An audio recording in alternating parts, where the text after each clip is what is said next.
Ev der pêş dadgeha Amedê ye. Ev her sê jin jî di destê wan de poster li hêviya daxuyaniyekî ne. Xwişka wan Hilal Kar di 23 Hezîranê de li Amedê bi destê hevjînê xwe hate kuştin û qaskeşûn da wê ji bûyî girtina kujer daxuyaniyekê bidin. İşte ablamı Kujer ew roj li ser rêya xwişka min kemîn daniye.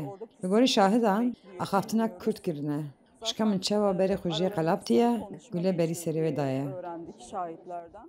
Hilal 33 salî bûye. Du cara zewicî ye. Ji Mehmet Demirhan kurekî wê 5 salî jî heye. Demirhan gelek caran tundiyê li Hilal kiriye. Li gorî zanyariyên ku xwişkê wê dan, ji ber ku Mehmet Demirhan bêkar û îş biye, Hilal jî ji bo debara malê mecbûr maye li marketek dest bi kar bike. Lê ev jî bûye pirsgirêk û tundiya li ser wê zêdetir bûye. Û demek şûn da Mehmet Demirhan xwestiye ku dest ji hevdû berdin, lê di 23 Hezîranê de di kêliya ku Hilal diçe kar, rêya wê biriye û li kuçê li ber çavê gelek kesan gule berî serê wê daye û reviyaye. Xwişka wê Ebru dest nîşan kir, xwarzê wê 5 salî jî niha di destê kujer Mehmet Demirxanê firar daye.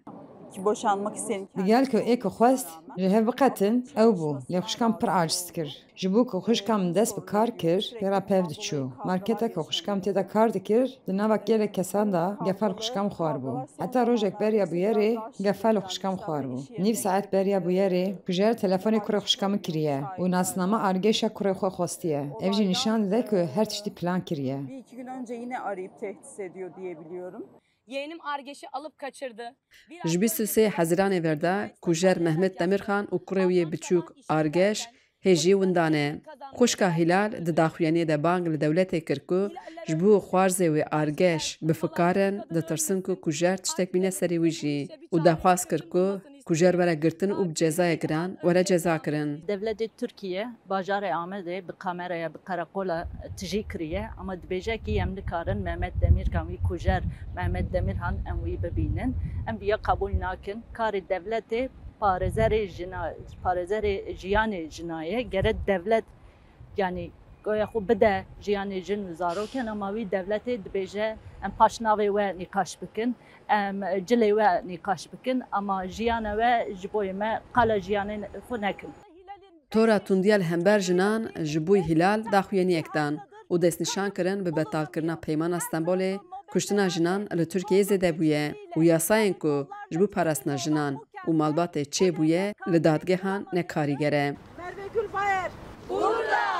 Hêjayê gotinê ku di nav 6 mehên pêşîn ya 2024 de li Tirkiyeyê 205 jin hatin kuştin û guman li ser mirina 117 jinan jî heye.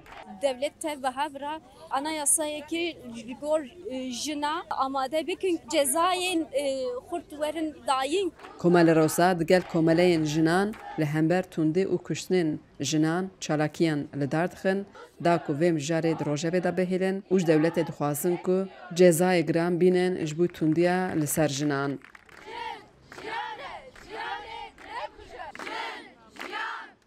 Xedîcan Farqîn, Dengê Amerîka, Amed.